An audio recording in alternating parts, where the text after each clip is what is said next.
First of all, I would like to thank you and the other organizers for the kind invitation.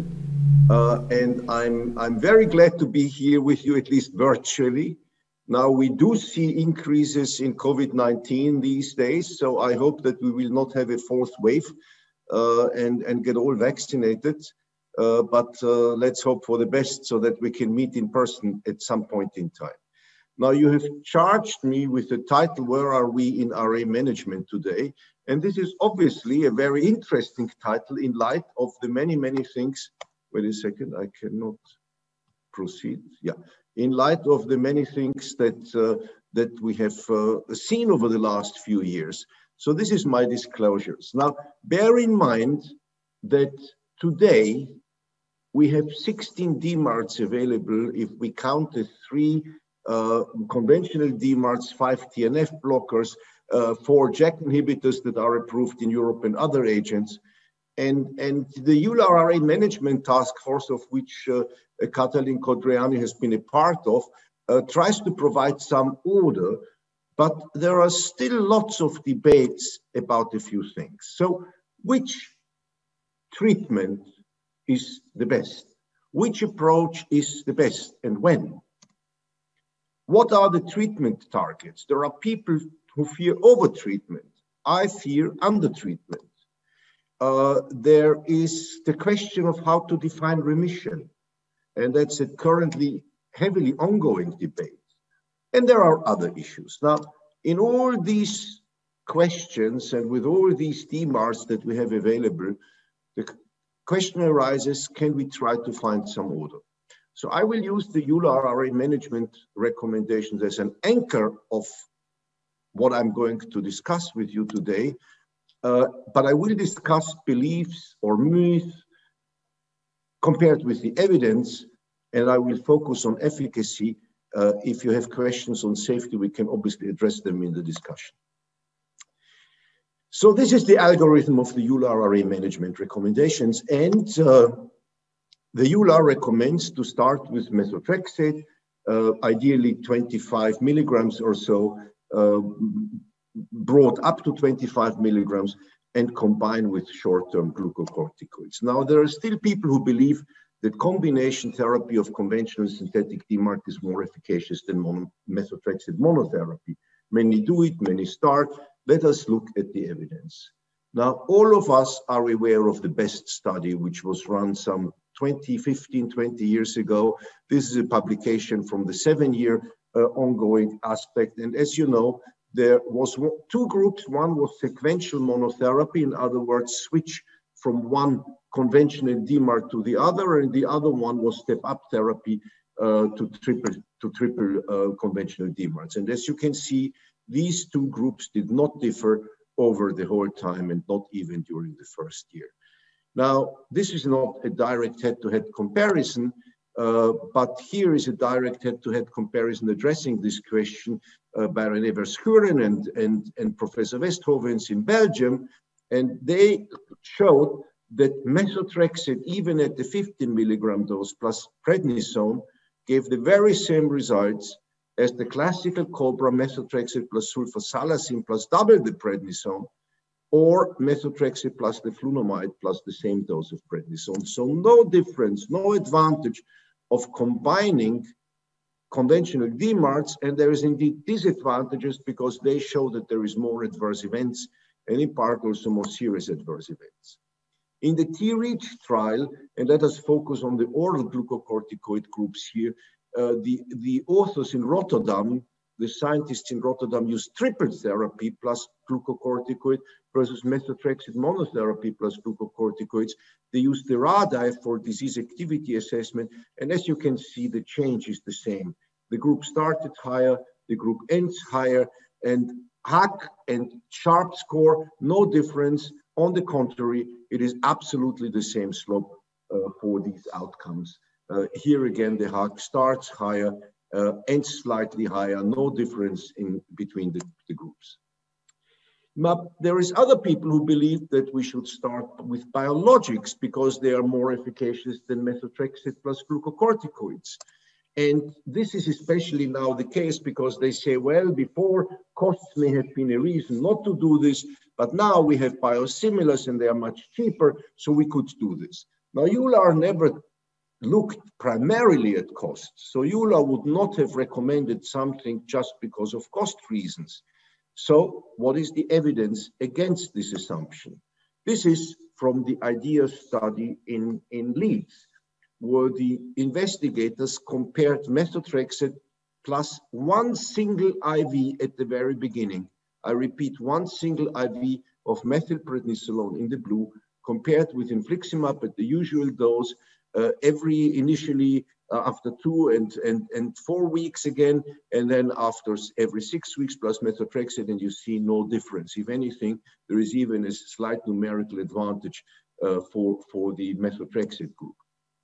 And now more recently, a Scandinavian group did the North Star trial, and they used active conventional therapy, which is methotrexate plus glucocorticoid or other DMARDs plus glucocorticoids, and compared this with 3 biologics, certolizumab, abatacept, tocilizumab, and you see no difference. And they all go over the 0 line of difference.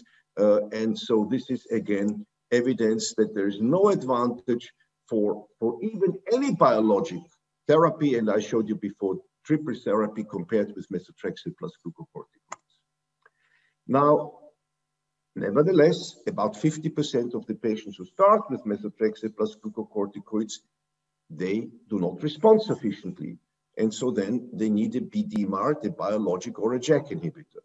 Now, there is again a belief that some biologics may be better than others, or that JAK inhibitors are more efficacious than other agents, or there's differences between JAK inhibitors. So, for example, some people used to say, well, certolizumab is a weaker drug than adalimumab, but as you can see here in the Accelerate trial, there is low disease activity at week 104 in 35% versus 33%, so the same. And at week 12, the ACR20, 69% versus 71%, so no difference between the TNF inhibitors. There are people who believe that a TNF blocker is stronger than abatacept. In this EMPEL trial of Mike Weinblatt and Michael Schiff, there was a superimposability of the DAS28 between the 2 agents, so no difference here. Rituximab, compared with anti-TNFs, 15% ACR70 versus 17% ACR70. No significant difference between ACR20, 50, and 70 between the groups. Now, what about the JAK inhibitors? The JAK inhibitors, as we know, have all been compared with adalimumab. And as you can see here, in 2 trials, such as baricitinib and upadacitinib, the difference was significant compared with adalimumab. But in 2 other trials, filgotinib and tofacitinib, the difference was not significant. And we don't have evidence that any JAK inhibitor is stronger or better than the other one. Now, if we look, for example, at some more detailed data in one of the trials, but we can look at the other one, it's the same, that had superiority vis-a-vis adalimumab, we see that the swollen joint counts, which are decisive, are not significantly different, nor are the tender joint counts. It's only the global assessments that drives the ACR response rates. Now, the EULAR task force, as Katalin has seen and knows, did not regard differences between JAK inhibitors and anti-TNFs as clinically important. However, we can say that they are at least as good as TNF blockers, that we can say. Now, I didn't mention before that EULAR recommends to add a biological JAK inhibitor rather than switch, and there are some people who believe that monotherapy of biologics or JAK inhibitors is as efficacious as combination with methotrexate. Now, here is some data.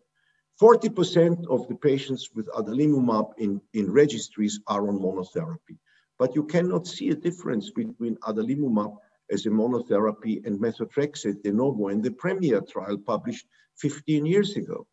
It's only the combination that essentially increases, synergizes these effects. It's not the monotherapy.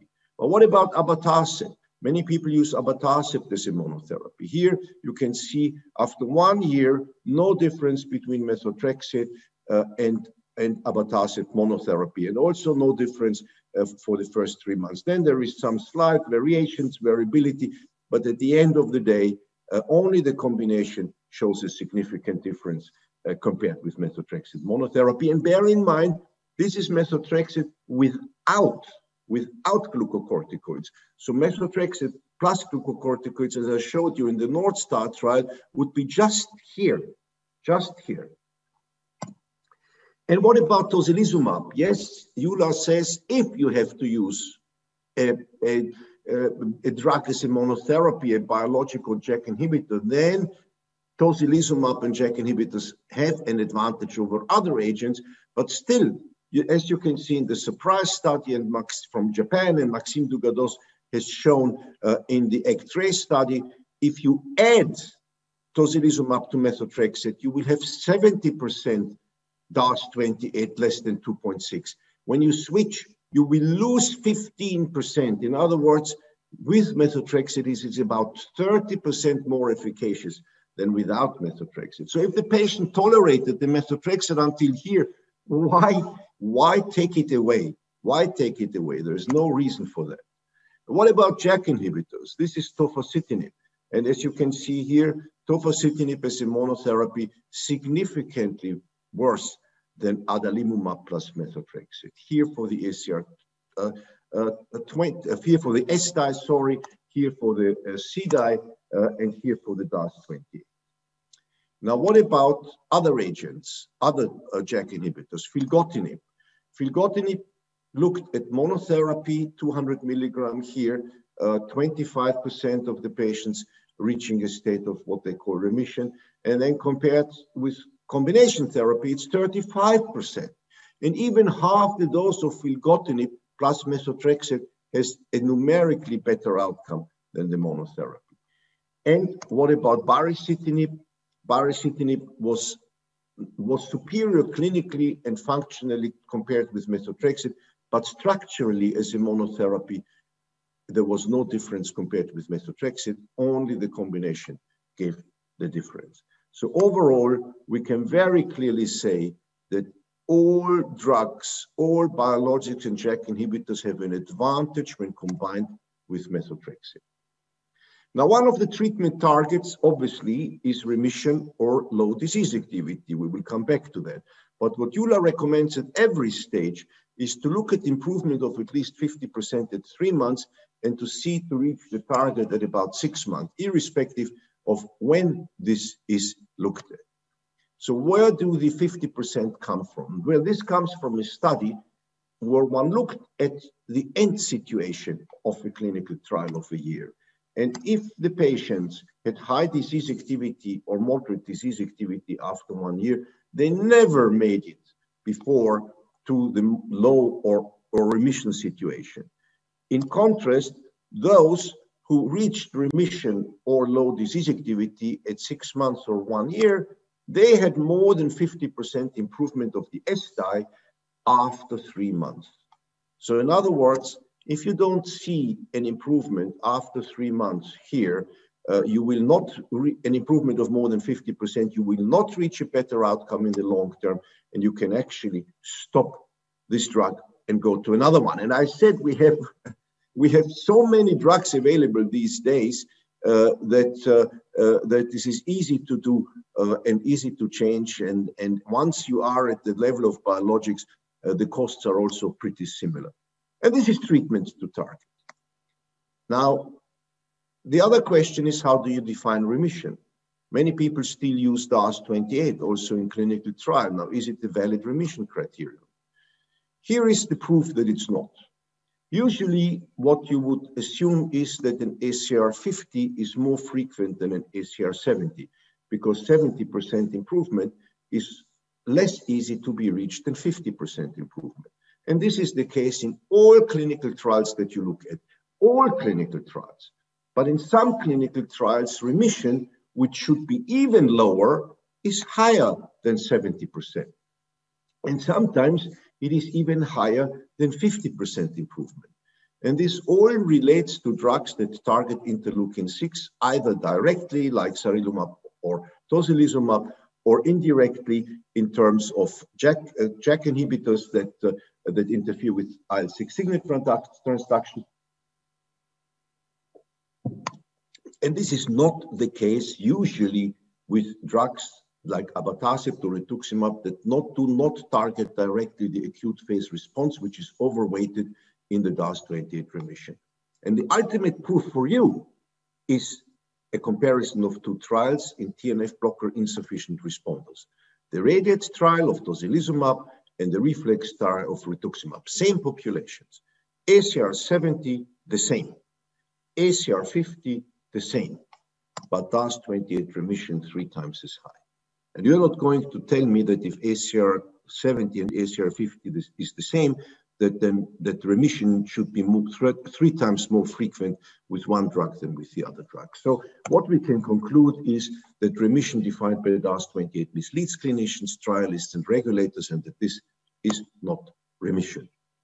ACR and EULAR 10 years ago defined remission with Boolean criteria and index-based criteria like SDI and CDI, and DAS28 ACR and EULAR task force said should not be used to define remission.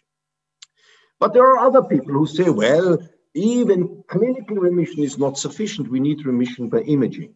Now, there were 2 older studies from Scotland and from Norway where they showed by sonography that sonographic remission had no advantage over clinical remission. On the contrary, more costs and adverse events.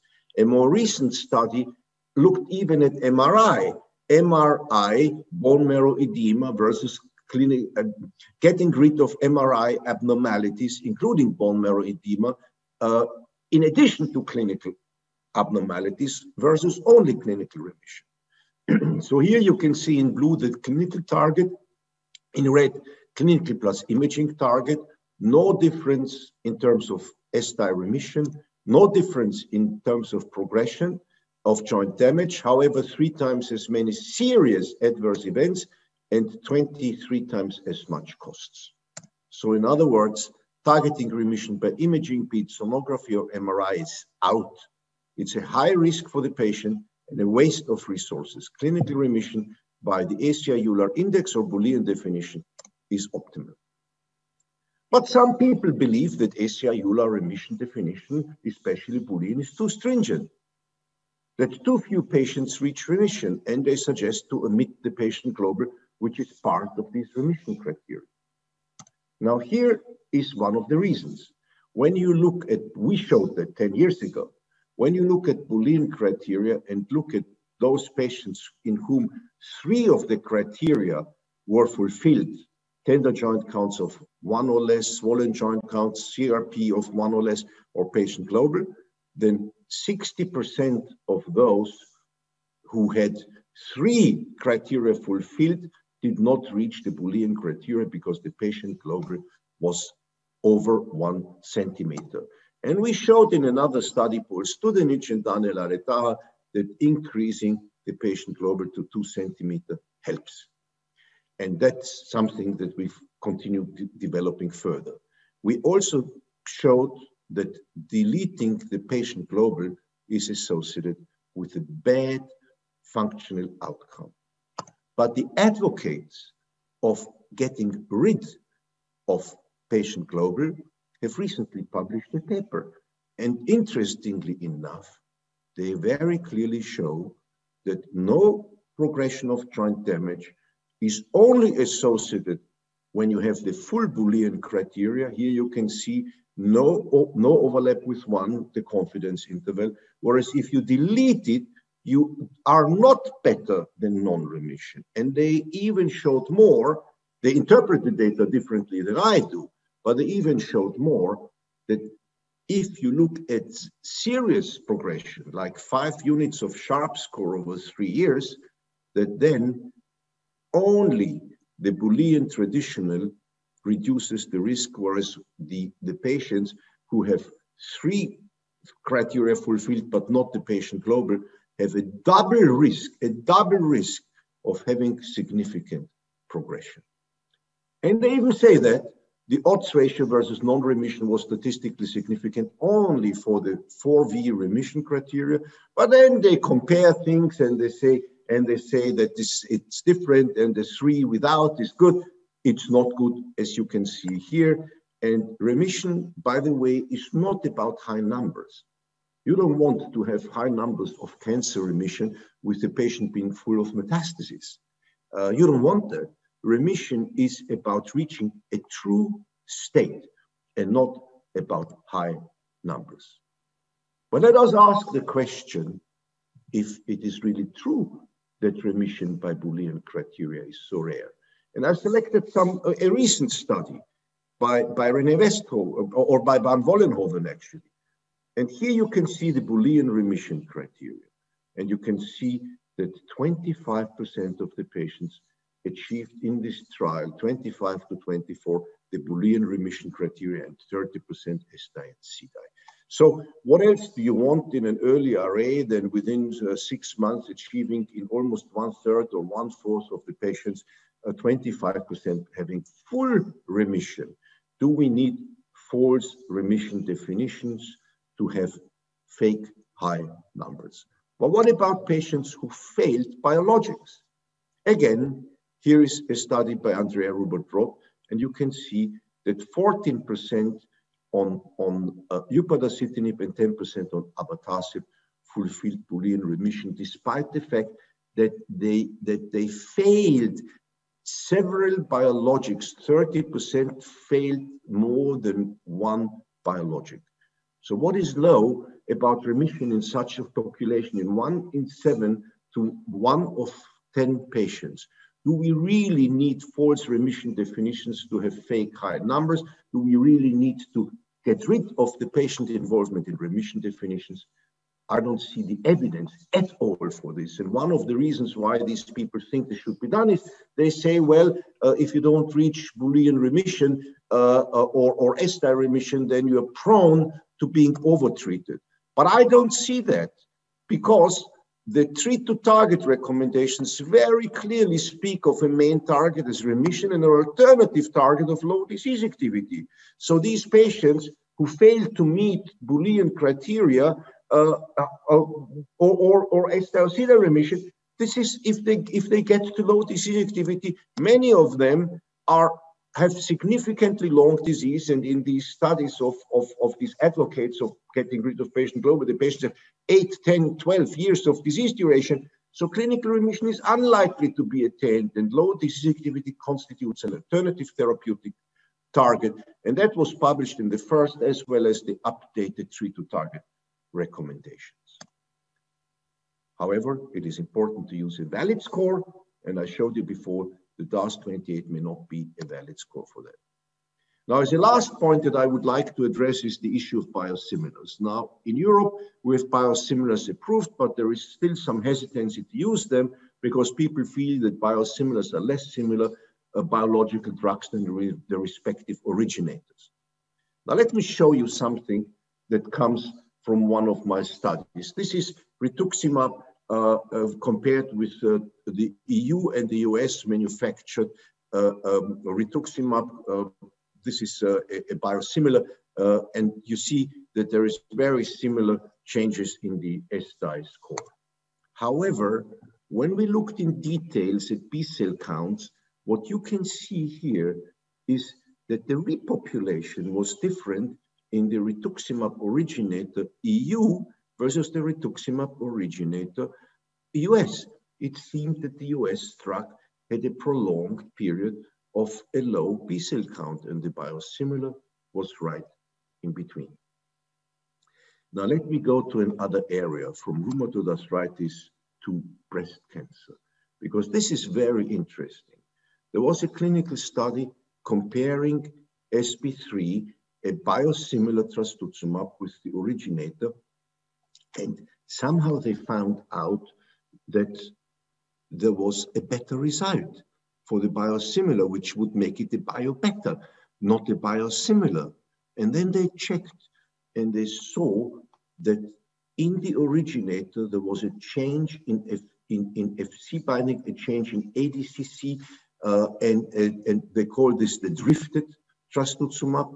And you can see here that the major difference is between the non-drifted trastuzumab of the originator and the drifted trastuzumab in probability of event-free survival. So between the two originators, and not so much between the non-drifted trastuzumab and the biosimilar.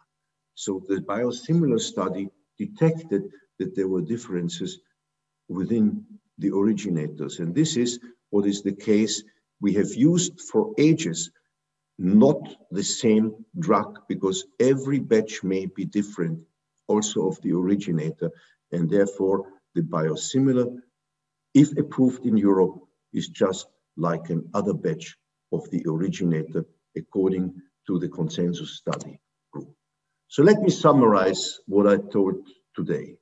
Methotrexate monotherapy plus glucocorticoids as a bridging therapy is the treatment of choice at the start of the therapeutic cascade. It has not been surpassed by any other therapy hitherto. We haven't seen studies of methotrexate plus glucocorticoids versus JAK inhibitors, but I don't think there would be a major difference. All biologics have similar efficacy. The JAK inhibitors are at least as efficacious as the biologics and show efficacy across many immune-mediated inflammatory disorders. Biologic DMARDs and JAK inhibitors should be combined with methotrexate to convey optimal results, all of them. Valid and reliable scores should be used to follow disease activity and define remission. We use the CDAI. Imaging remission is not superior to a stringent clinical remission. It leads to more serious adverse events and costs. And leaving patient global out in the Boolean remission definition leads to major radiographic progression. ACR-EULAR remission definitions are valid and not surpassed by other definitions, and they are frequent in early and established RA, as I showed you. But equally importantly, LDA is a major target in established RA. And biosimilars approved in highly regulated areas are as efficacious and safe as the originators. And with that, I would like to close by saying the prospects for RA patients become better with every year. We have good therapies and good treatment strategies, and there is more to come. With this, I would like to thank Daniel Aletaja and Paul Studenic and the collaborators and patients in the trials and EULAR RA management task force, and would be happy to entertain any discussion. Thank you very much for your kind attention.